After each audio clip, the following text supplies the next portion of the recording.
What's up, boys? Tricks Ridiculous back with another video. So the content roadmap for Marvel's Avengers for the rest of 2021 has released. So we're going to be looking at that in this video. What's good, what's bad. Before we do, be sure to like and subscribe if you like videos like this. And to see more videos from me, it's the best way to support the channel. But without further ado, let's get right into it. Now, I did not have a sneak peek. I did not get to see this early. So I saw it up for the first time upon release, just like everybody else, and my reaction to it was a little bit mixed. So, you know, what we're seeing here, obviously the whole September piece, the 1 year anniversary community activities, priority mission rush, cargo runner, synthoid increase, flashback, rewards, cash, whatever the hell that means. This is all nonsense, honestly. Returning events, corruptive vibranium, tachyon, red room, cosmic threat. That's all nonsense. No one really cares about that. It'll be okay to get those back. But I mean, no one's jumping for joy that they're coming back. They're definitely not something newsworthy or noteworthy, as well as bonus XP weekends. Not really anything, you know, to write home about. But then this is obviously where, you know, the real content is. So Confront Claw in our first raid. So there it is. They're using the word raid. They're talking. It is in fact a raid. We weren't sure coming into this. Omega level threat, you know, what is it? Are they doing a, you know, raid like content? But we have confirmation, and it goes a little more in depth in the blog post, which we'll talk through in just a minute. But this is an actual raid. This is not like the family reunion Omega level threat. This is not a reskin. I was worried that it would just be the last mission of the Black Panther DLC with a timer, but that is not the case. This is a full-on raid, and it's got, you know, it's a completely unique location, unique mechanics, and a unique boss fight. So really, really interested to see that. All right, and then new hero event, Spider-Man. So there it is. We knew this was coming. I was 100% confident we would see Spider-Man on the roadmap. Now, you know, Spider-Man is PlayStation only, right? We knew that, right? So we're seeing a lot of, you know, blowback from the community on this piece. Honestly, I do understand it. As far as, you know, Spider-Man not being available on Xbox or PC, I do empathize, but at the same time, this is something we knew for over a year, right? I mean, we knew a year ago that Spider-Man was PlayStation exclusive. It sucks. No one likes it, but it's not like Crystal Dynamics is pulling one over on anybody by keeping it PlayStation exclusive. They've never said anything to the contrary. You know, even though players have pushed back on it, it's always just been, yes, it's PlayStation exclusive. That's the deal. And there was, you know, holding out any type of hope that it was going to change was not really something I would have put much stock into. What is, however, some BS that I will have to admit is I really, really thought that something else would come alongside Spider-Man, a second hero. That way, you know, it wouldn't be such a drought for the Xbox and PC players. That's a legitimate gripe in my opinion. I really thought that, you know, Spider-Man would be almost like an off-cycle hero, like a hero that didn't really fall in the regular rotation of heroes coming out, and that he would just kind of be dropped in alongside something else, possibly Winter Soldier, possibly She-Hulk, or some of these other characters we know are maybe in the pipeline. But unfortunately, that does not look like it's going to be the case. Now, it looks like it's a possibility that he's going to come out, you know, pretty much side by side with the raid. So, you know, I think maybe Crystal Dynamics, what's going through their minds is they're going to release the raid at the same time they release Spider-Man, or pretty close. That way, the Xbox and the PC players will at least have a raid. They'll at least have some new content to play to kind of ease the pain from not having Spider-Man. It sucks. You know, I'm a PS4, PS5 player myself. I don't want Spider-Man to be exclusive either. But I had, you know, no illusions that he was going to be coming to Xbox or PC at any point. I did, however, think that, you know, they were going to throw Xbox and PC a bone by releasing another character at the same time. It doesn't look like that's going to happen, though. And as far as what we're going to get with Spider-Man, it looks like a new hero event. So that's an interesting way to put it. It doesn't look like, because we've been speculating for a long time, what's Spider-Man's operation going to look like? What's his campaign going to look like? And it looks like there is no campaign, which, that would be a little unfortunate. It seemed they didn't really release too many details, but it looks like there may not be much in terms of a campaign or a story for Spider-Man. It looks like it might just be an event similar to like Red Room or Cosmic Threat, and Spider-Man's just going to kind of, swing on into the game, and we might get, a little bit of a weekly thing where we can complete some missions, get an animated nameplate, and also just have Spider-Man added into the rotation. I don't love that. It just doesn't really make sense that, he, like, we've waited so long for Spider-Man. He's finally coming out, and it's literally just a character. We'll have to see. I'm kind of speaking a little blind here because I don't know. They haven't released any details.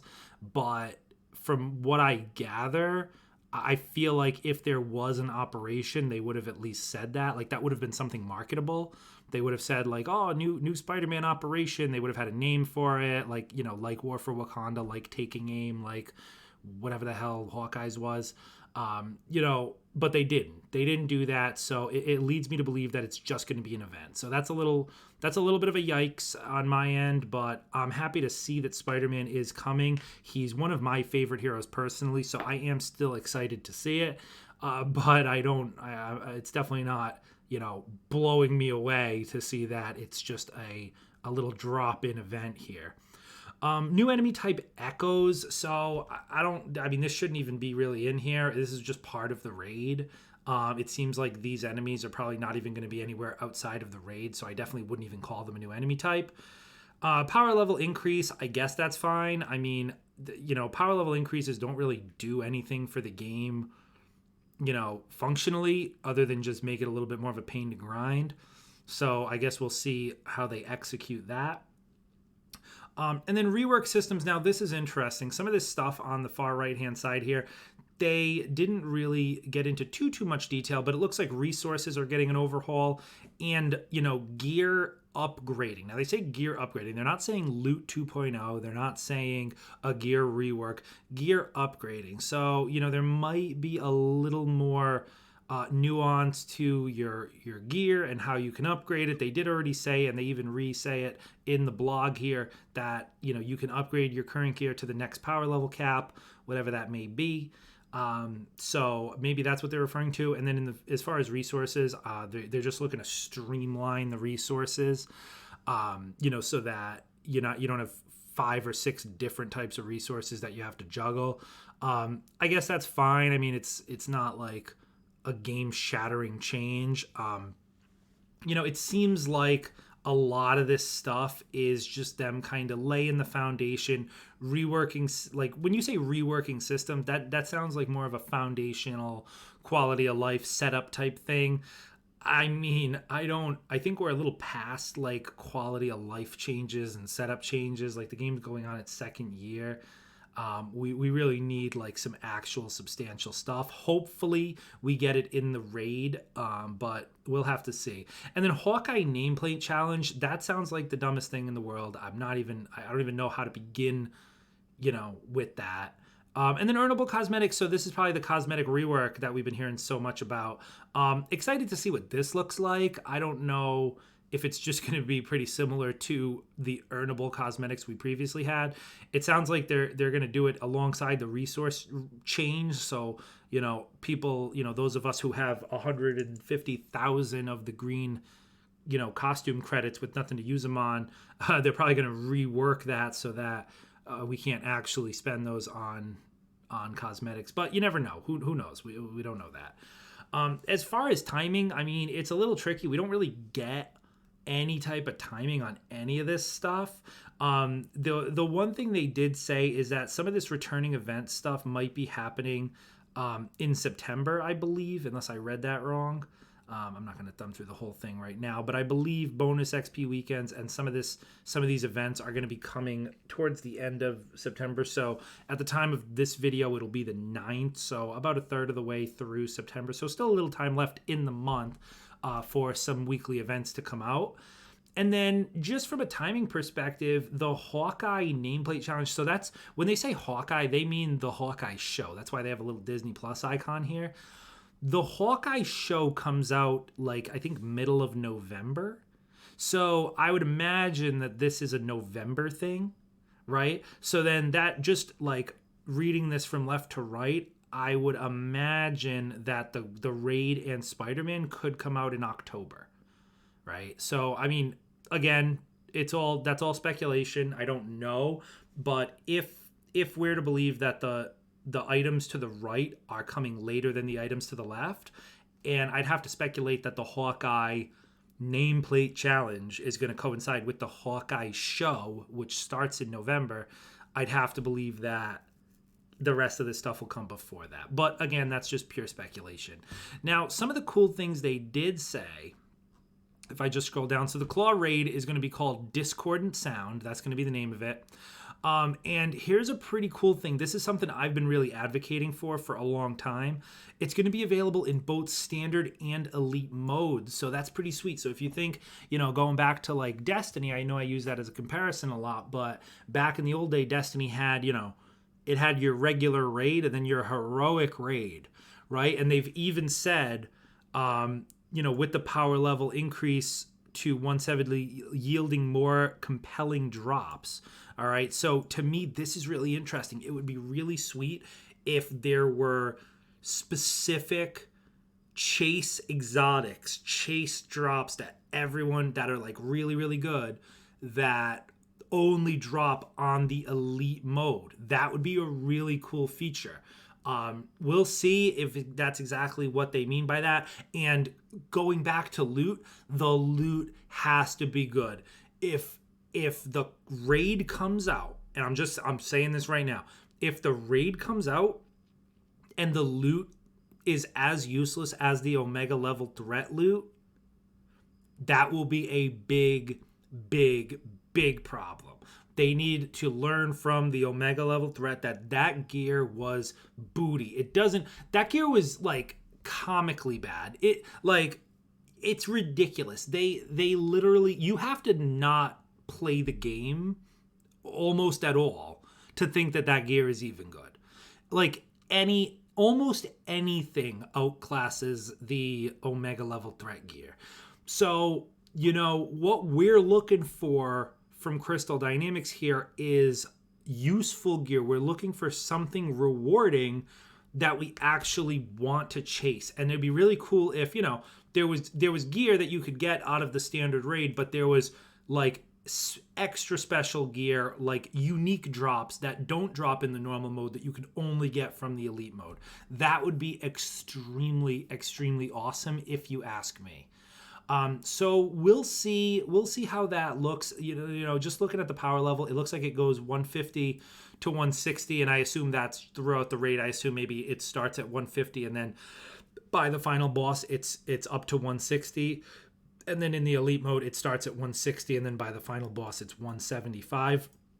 That's assuming that the power level at this time is going to raise, right? Because they're saying here, it's all going to happen at the same time. The power level increase is going to happen at the Claw Raid. So it's going to be one of those things where, as soon as it comes out, it's going to be tough because you're only going to be 150. You're probably going to have to do the standard mode first, work your way up, and we'll see how you can level yourself up. But it's probably not something you're going to be able to do right off the bat. So you're gonna have to probably do the standard mode maybe once or twice before you can finally get into the elite mode once you are 160, and then be able to do it where the enemies are 170 by the end. That's going to be extremely tough. 15 levels above you is no joke, especially if the boss is super, like, imagine Super Adaptoid right now is 5 levels above us. Imagine fucking 15 levels above us. That would be a little something. So we'll have to see, but I'm excited for it, man. A raid is like, it's what the game needs, man. It's what the game needs. Like this is the end game content that the game needed. This is something now, you can get salty. I think this should have come with the War for Wakanda expansion, 100%, no question. But whatever, it's coming soon. But I'm really excited to see it. I believe if the raid is good and if it's replayable, and remember, this is another important thing too. They got to get rid of the timed lockout. It can't be a once a week deal. All right, it has to be something that we can replay, even if we don't get the pinnacle rewards. If we can still get decent gear and it's worth running over and over again, if it's a really sweet mission, a really fun mission, and a really challenging mission, this is something that can carry the game from a content perspective for a little while. So I'm really excited to see what that looks like. Other than that, though, I mean, that's pretty much all we're getting out of this roadmap. Nothing else here is really compelling. The returning events are just whatever. Bonus XP, it's just whatever. Reworked systems, we'll see what that even means when we get to it. So really, you're looking at Spider-Man and Claw as the raid. Two big things. Unfortunately, if you're not on PlayStation, it's really just the one big thing. So I certainly understand and empathize with non-PlayStation players that they're really getting the short end of the stick here. I don't like that. But, at the same time, just looking at it as a PlayStation player, I am excited for Spider-Man personally. I'm really excited for this raid. Other than that, it's a little sus. But let me know down in the comments, what you guys think. I'm curious to know, do you absolutely hate this roadmap? Did you expect more? Did you expect less? What do you guys think? And as always, be sure to like and subscribe for more, and I'll see you in the next one.